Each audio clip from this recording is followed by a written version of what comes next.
시청자 여러분, 오늘도 하나님의 말씀을 나눌 수 있는 특권 앞에 감사드리면서 여러분의 이 무더운 날씨에 강건하심을 바랍니다.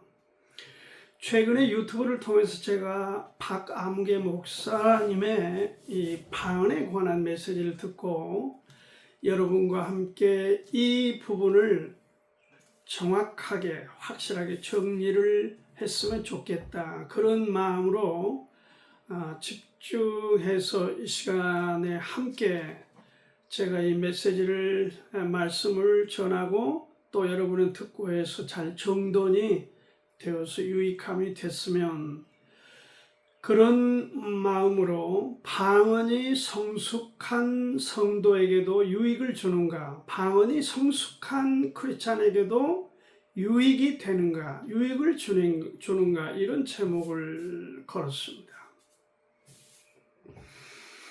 성경을 대하는 기본 우리가 자세, 초점은 두 가지로 대충 말할 수 있습니다. 하나는 라틴어의 아나로기아 피데이, 이것은 성경은 밝은 데서 어두운 데로 보아야 제대로 보는 거다. 다시 말해서 서신서, 그리고 사도행전, 복음서, 그리고 중간사, 구약, 이렇게 점진적으로 이 어두운 데로 나아갈 수, 멀수록 어두운 곳이니까 이 가까운 서신서부터 정리가 돼야, 이게 교회를 향해서 주신 말씀으로서 이게 지금 교리적인 측면에서 정리가 될 때 이게 어두운 부분에 대해서도 잘 가지런하게 정돈이 돼서 볼 수 있다. 그래서 이게 밝은 데서 어두운 데로 보아야 된다. 이 관점이 중요합니다. 아나로기아 피데이다, 라틴어로 그렇게 말하고 있습니다. 또 한 가지는 이 숲풀과 나무를 보듯이, 그러니까 숲풀을 보듯이 보고 나무를 보듯이 보는, 이런 조율이 되는 그런 관점이 필요하다. 성경을 한두 구절 읽고 그 한두 구절을 전개해서 아예 가르치는 사람이나 설교자가 자신이 하고 싶은 그런 말들을 더 씌워서 전하는, 청중에게 전하는, 듣는 사람에게 전파하는 것은 엄격하게 말해서 성경을 말하고 있는 건 아닙니다. 자기 말하고 있는 겁니다. 뭘 빙자해서 성경을 인용해서 자기 주장, 자기 철학, 자기 지식, 자기 상식을 전하는 거지, 그건 성경에 관해서 별 상관이 없을 수 있다. 그래서 이 하나님의 말씀을 들고 전하는 사람에게는 첫째로는 논리가 맞아야 되고, 그 다음에 객관성을 가져야 됩니다. 불신자도 그것을 억셉트할 수 있도록 그렇게 객관성이 있어야 되고 합리적이어야 됩니다. 그리고 그렇게 해야 설득력이 있는 것입니다. 그 흐름상으로.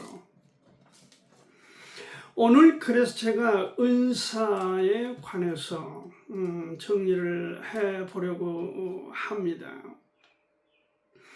먼저 이 방언이 성숙한 성도에게도 유익하는가, 이런 주제를 걸었는데, 이 방언은 은사에 속한 거죠. 은사에 관해서 성경을 우리가 먼저 어떻게 볼 거냐 하는 관점에서 여러분들과 말씀을 정리해 보고자 합니다. 숲풀을 보듯이, 그리고 나무 결을 보듯이, 망원경과 현미경으로 번갈아 보듯이 그런 조율이 필요한 책이 바로 성경입니다. 만약에 숲풀을 보듯이 계속 고집을 하면은 그것은 마치 하나님의 말씀은 우리와 상관없는 저기 달동네 같은 얘기가 될 수밖에 없습니다. 그리고 나무 결을 보듯이 계속 그렇게만 보면은 마치 초가 삼간에서 빈대 잡는 격이 되는 거예요. 우리가 먼저 알아야 될 거는 우리의 성경에 대한 관점에 있어서 알아야 될 거는 구약과 신약의 차이를 알아야 됩니다. 구약은 하나님께서 누구에게? 이스라엘 백성에게 주신 것입니다. 그래서 창세기 1장 1절부터 11장까지는 사실상 12장 1절 아브라함을 등장시키기 위한 배경입니다. 그게 쭉 여러분 한번 보십시오.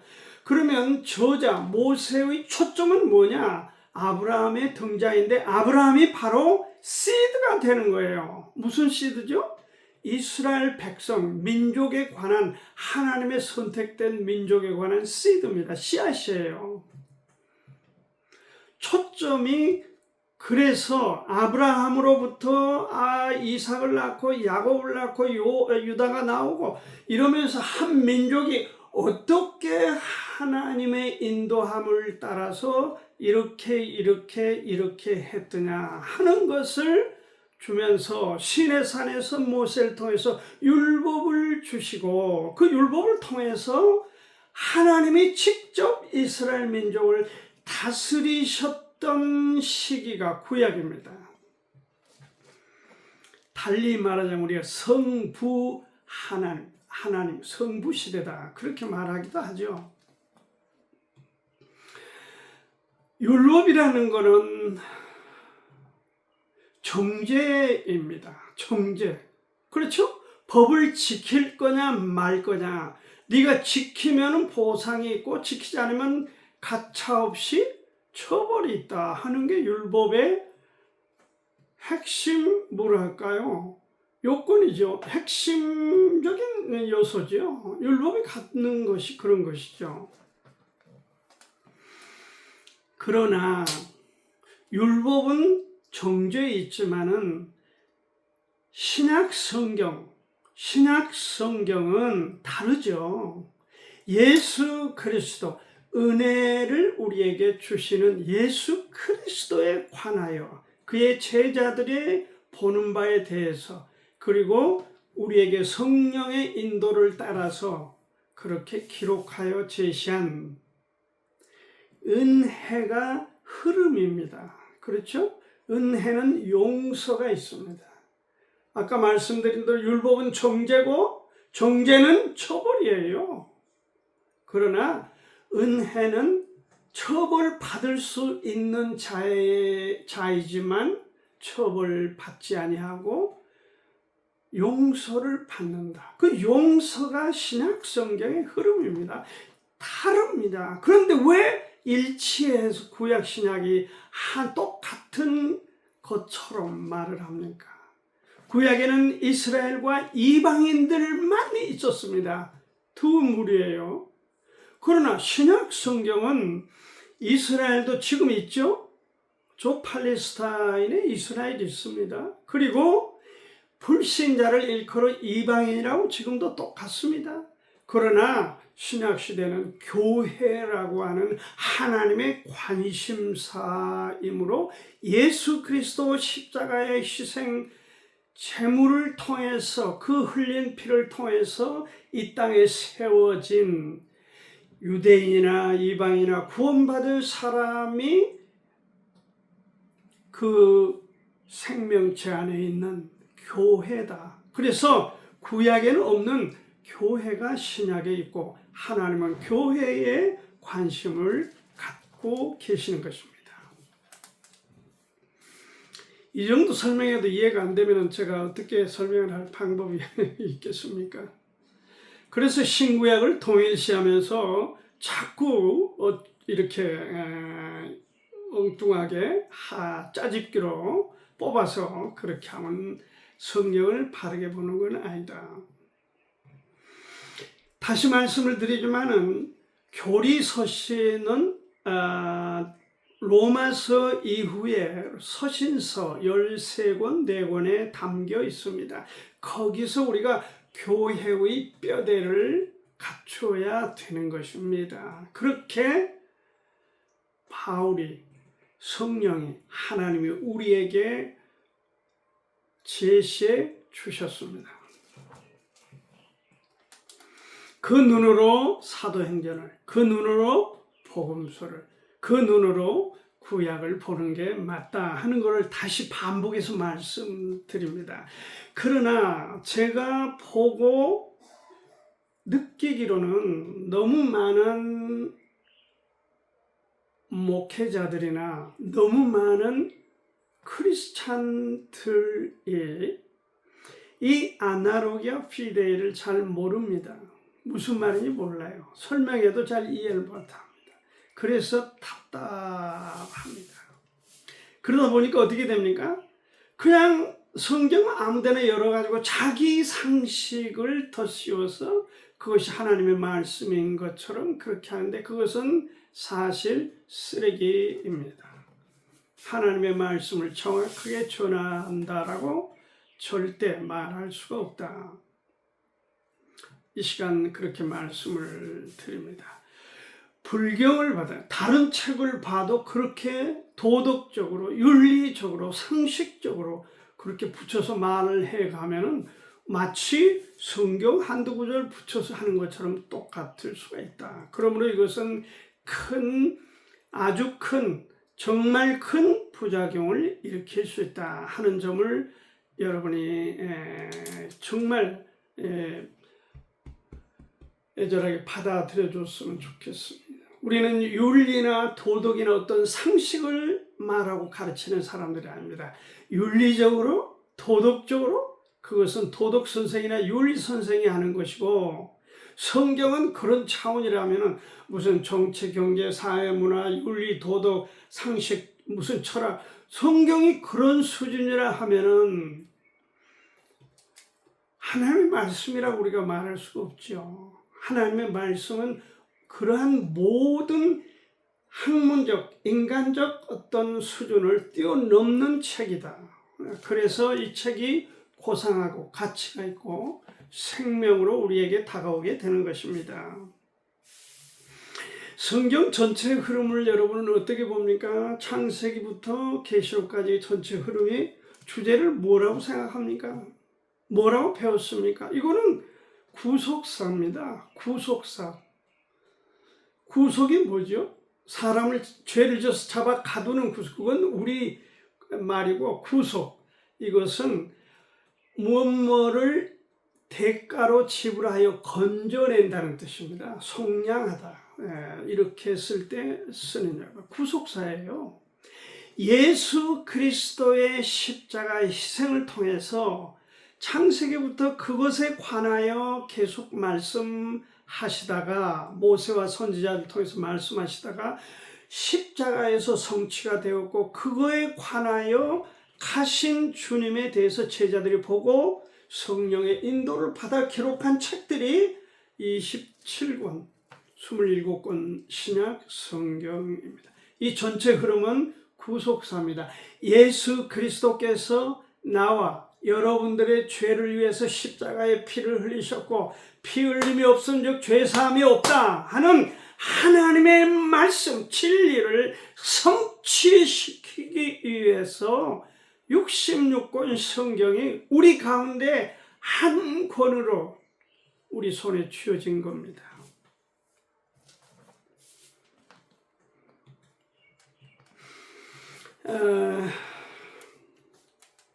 다시 말씀을 드립니다. 정말 걱정스러운 것은 이 세상 수준 지식 그런 차원의 성경을 카운트하지 않았으면 좋겠어요. 성경은 하나님의 전능자의 우리를 향한 편지다. 이렇게 말씀을 정리함으로 해서 이것을 수풀을 보듯이 그렇게 전체를 생각하고 보면서 또한 부분적으로 또한 깊숙이 보고 그렇게 해서 이렇게 보완이 되고 절충이 되어서 우리 가운데에 다가오는 그런 해석. 그래서 우리가 문자와 문법과 역사적인 그런 해석 방법을 선택할 때 성경을 제대로 바르게 주님 원하신 바를 따라 보고 해석하고 받아들이고 실천하고 전도할 수 있다. 이 점을 말씀을 드립니다. 두 번째로 말씀을 드릴 게 지금 이제 오늘 말씀드리고자 하는 본론이기도 합니다. 그거는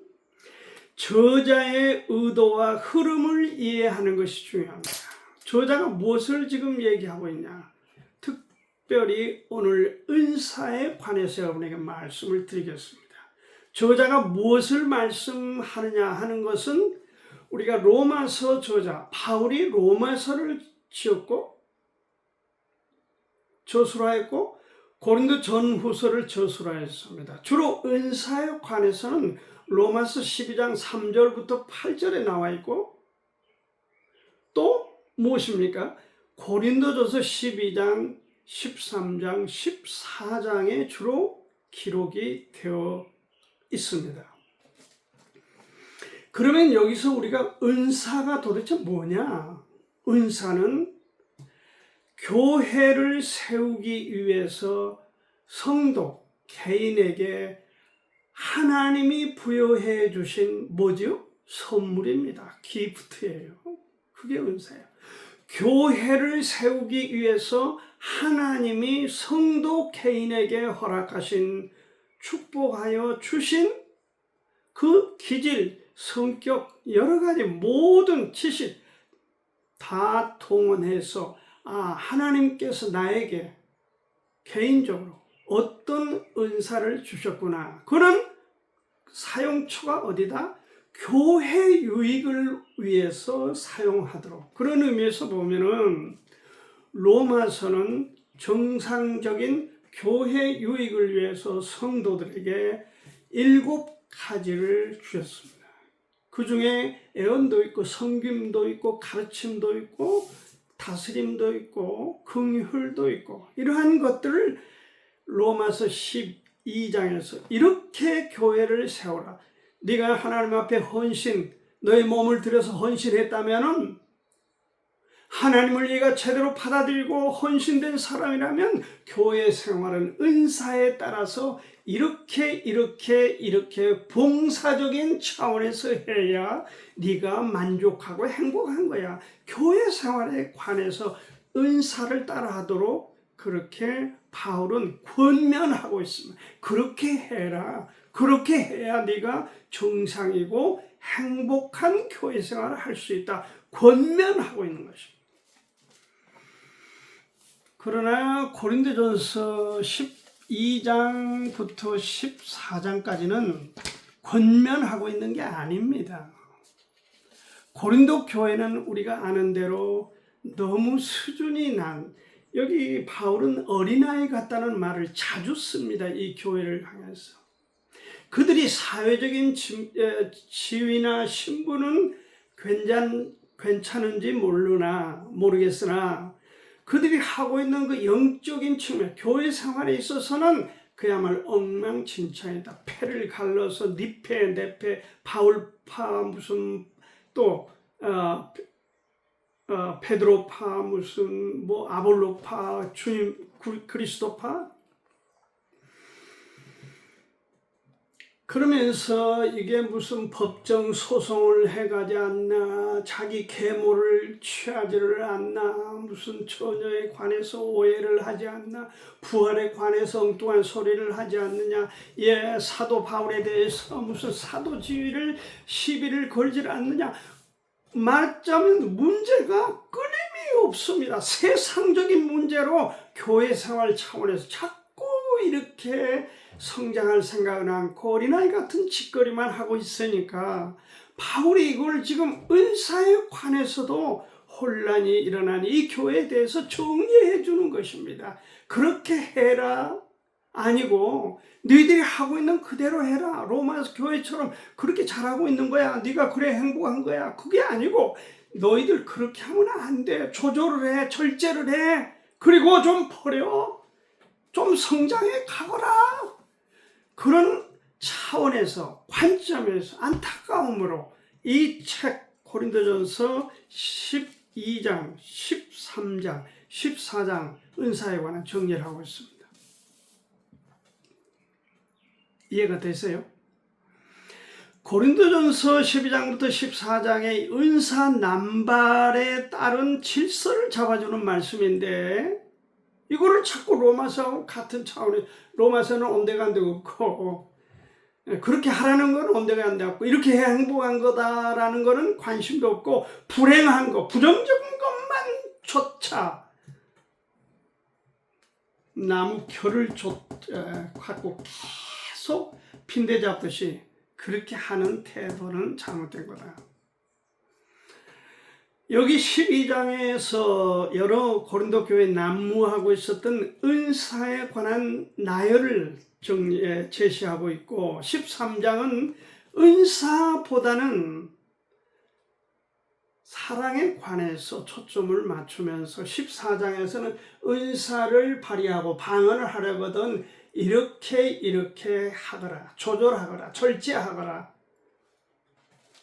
교회에 유익을 주거라, 교회에 덕을 세우라. 너희들은 모든 것을 할 수 있다면 모든 것이 유익하거나 모든 것이 가한 게 아니다. 조절을 해라, 절제를 해라. 그것을 설명해 주는데 조절하라고 하는 건데 오히려 조절을 안 하겠다고요? 조절을 하지 말고 장려를 하는 것은 온데간데 없고 로마서는 조절을 하고 좀 절제를 해라 하는 것은 또 안 하겠다고. 이게 무슨 심보인지 모르겠습니다.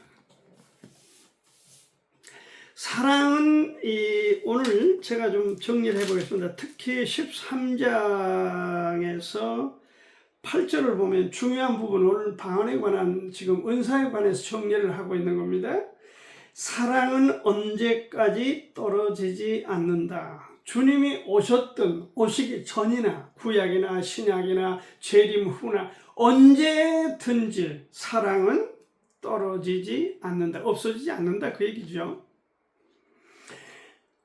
애언도 패하고 방언도 그치고 지식도 패하리라. 우리가 부분적으로 알고 부분적으로 애언하니 부분적이라는 것과 전체 이 지금 개념을 여러분이 잘 정리했으면 좋겠어요.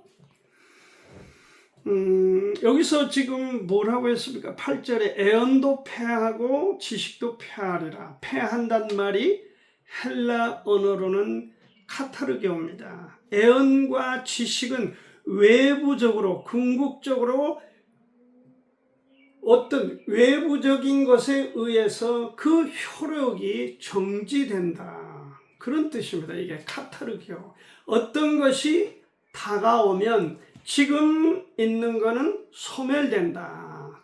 없어진다. 기능을 잃게 된다. 그런 뜻입니다. 그리고 8절에 그치다. 이 말은 파우손타입니다. 이것은 스스로 그친다. 어느 시점에 이르면은 스스로 기능이 소멸된다. 중단된다. 그런 뜻이에요. 그러니까 애언은 지식과 함께 패한다. 이것은 외부적인 어떤 것이 다가오면은 그 기능이 소멸된다는 뜻이고 방언에 있어서 그친다. 이 파우손타이는 스스로 소멸된다는 것입니다. 쭉 가다가 어느 시점에 스스로 소멸된다. 어렸을 때는 여기 어린아이라고 그랬죠? 어렸을 때는 말하는 것이 어린아이와 같고 그러니까 어렸을 때는 이런저런 것들을 주님께로 나아가는 수단으로 생각할 수 있으나 어느 시점에 내가 눈이 더 열리고 성숙해 가면은 어느 시점에 이러한 것들은 그 기능을 잃게 된다. 의미가 없어진다. 그런 뜻입니다. 정확하게 번역을 하자면. 방언은요, 글로사입니다. 이거는 뭐죠? 혀라는 뜻이죠. 그 다음에 language입니다. language, 언어죠. language 또는 speech 이런 뜻으로 글로사가 쓰여지고 있습니다. 그러니까 어떤 혀를 통해서 이렇게 하는 그런 방언. 저는 방언을 할 줄은 모릅니다. 솔직하게. language, 사도행전 2장에서 보는 외국 언어를 할 때 foreign language, 그 다음에 말하다 할 때 스피치, 말 이런 뜻으로 글로사가 쓰여지는데 외국어 또는 영적 언어다 이렇게 보여줍니다. 은사는 우리가 여기서 중요한 말씀을 전 드립니다. 은사는 애언이나 방언이나 지식이나 이런 것들은 뭐죠? 수단입니다. 수단. 소통의 수단이에요. 소통의 수단. 그렇죠? 하나님의 뜻을 전달하는 수단은 애언입니다. 영적 언어의 수단은 방언입니다. 그리고 지식은 부분적인 이해를 하는 수단은 지식입니다. 애언, 방언, 지식. 이것은 어떤 의사를 소통하기 위한 수단이다. 수단. 그러나 우리가 알아야 됩니다. 사랑은 언제까지 떨어지나? 사랑은 본질 문제입니다. 이 차이를 여러분이 알아야 됩니다. 은사는 교회를 세우기 위한 수단이지만 수단과는 다르게 사랑은 본질 문제입니다. 본질이에요. 본질은 하나님의 본질, 변하지 않습니다. 그것은 구약이나 신약이나 재림 때도 변하지 않습니다. 그러나 수단은 항상 바뀔 수가 있다. 애언이나 방언이나 지식은 다른 것이 오면은 기능이 소멸되는 그 바뀔 수 있다 하는 것을 여기서 우리가 초점으로 볼 수 있어야 됩니다. 완성이라고 되어 있죠. 온전한 것이 올 때 10절이 이게 이제 포인트인데 어떻게 보면요. 온전한 것이 텔레리온입니다. 헬라어로 텔레리온. 이 말은 직접적인 인식을 이야기합니다.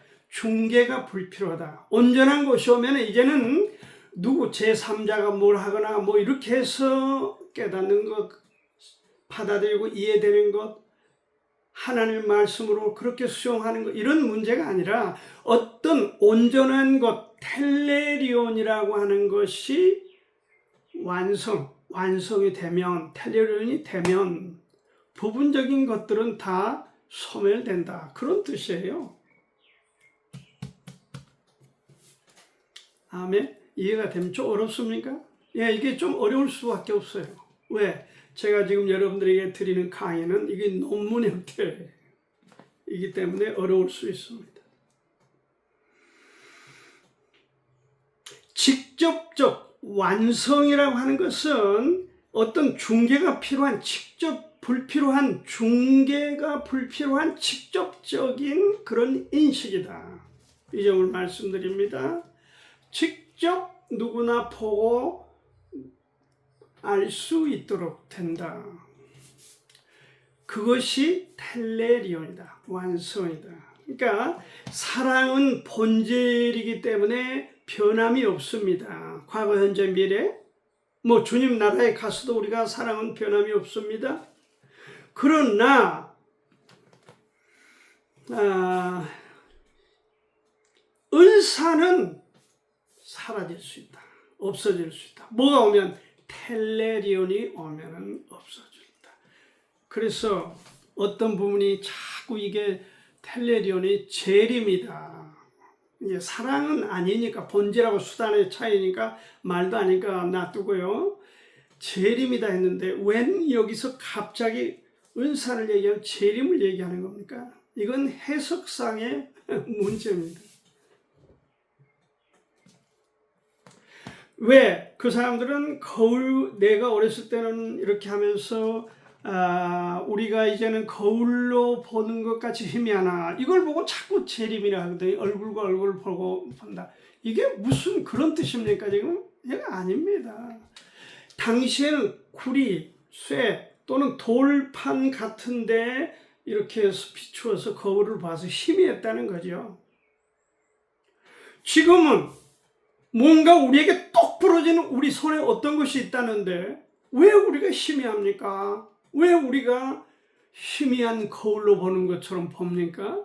우리는 지금 우리 손에 이 확실하게 문자로 박아서 어떤 글을 읽는 사람을 읽을 수 있도록 제시됐는데 그 이상 뭘 얼굴 이걸 재림이라고 뒤집어 씌워서 자꾸 혼선을 얘기하는 이거 재림하고는 상관이 없는 얘기입니다. 왜 여기에 무슨 재림이 나옵니까?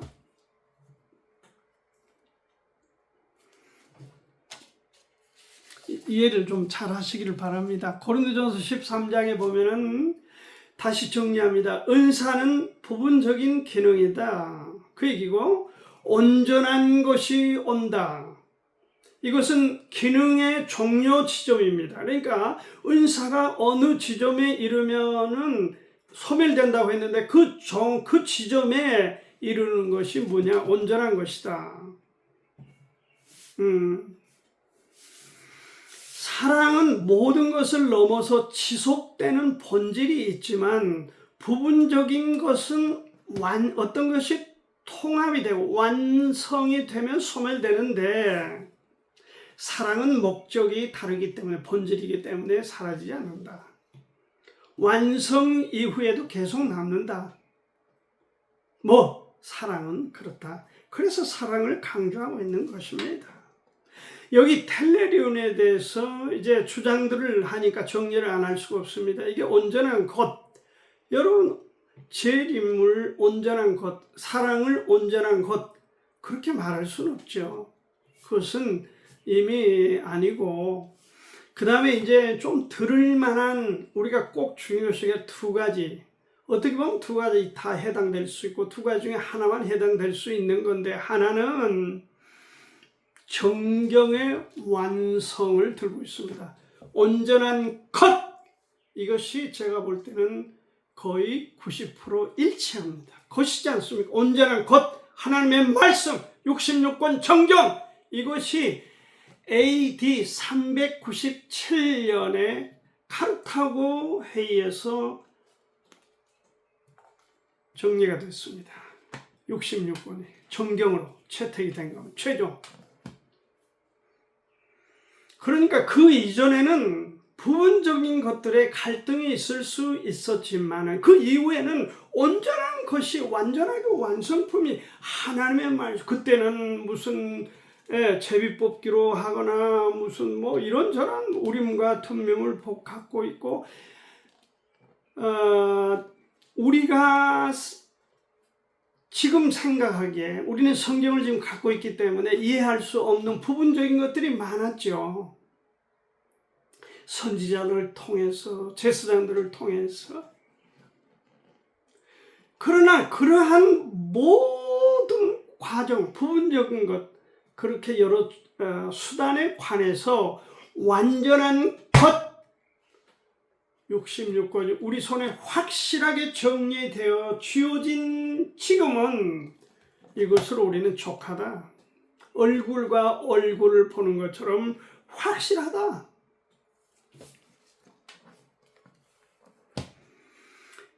다른 의견이 하나 있습니다. 성숙한 상태다. 근데 이 성숙한 상태도 온전한 것일 수 있습니다. 네. 지금은 고인이 됐지만 우리나라에 참 잘 정돈해서 큰 틀의 성경 해석의 그 원리와 방법들을 제시했던 고인이 됐지만 지금도 제가 그분의 영향도 많이 받았습니다만 장동환 박사가 있습니다. 그분의 주장은 여기 메이처라고 얘기를 했어요. 성숙한 것이다. 그런데 제가 그분과도 이 부분을 많이 제가 서로 논쟁도 하고 토론도 했습니다만은 이 정돈되는 바로는 메이처, 성숙이라고 하는 그 기준이 우리 가운데 딱 제시되기가 어렵습니다. 온전한 것! 그러면 어떤 것이 우리 손에 딱 쥐어져야 되는데 그런 성숙한 상태? 그게 어떻게 어느 수준이냐, 어떤 상태를 얘기하냐, 그거에 대해서는 좀 난해합니다. 우리가 애매해요. 그래서 저는 여러분들에게 지금 말씀드립니다. 여기서 말한 온전한 것, 그것은 66권 기록된 하나님의 말씀, 정경이다 하는 것을 강조해서 말씀을 드립니다.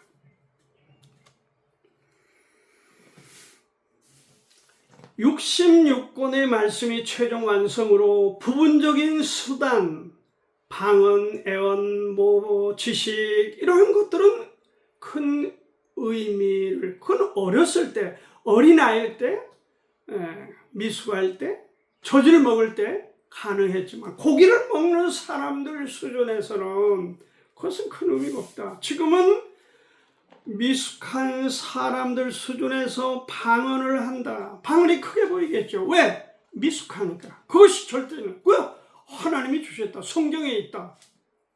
성경에 있으면 다 아는 겁니까? 성경에 가룟 유다는 자살을 했는데 자살하라는 말입니까? 자살이? 예, 성경에 무슨 다윗이 간통을 했어요? 밧세바를 취했죠? 그럼 우리에게 간통하라는 얘기입니까? 그러니까 흐름상으로 넌센스인 주장으로 너무 많은 사람들을 미혹하고 있다.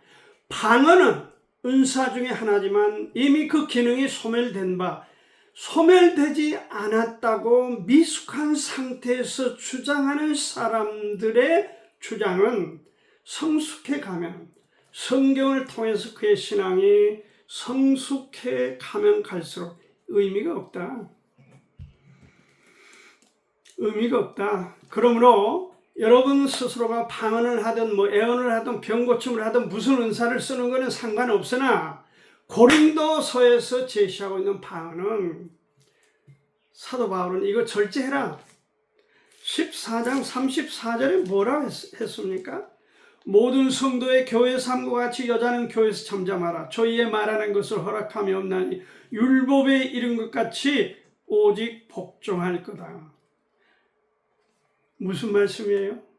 교회를 애언한다, 무슨 방언한다, 뭐한다 하면서 그냥 교회는 어떻게 되든 말든 나는 이런 은사를 가지고 있어 하면서 원의식으로 떠들어대니까 혼란하고 복잡해지니까, 특히 그 중에 핵심적인 세력이 여성들이었다.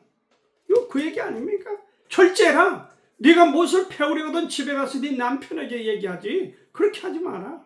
교회 와서 떠들어대지 마. 혼란을 야기시키지 마. 그 얘기예요. 성숙한 사람들에게 방언이 유익합니까? 큰 의미가 없습니다. 그것을 방언의 성숙한 성도에 유익을 주는가? No.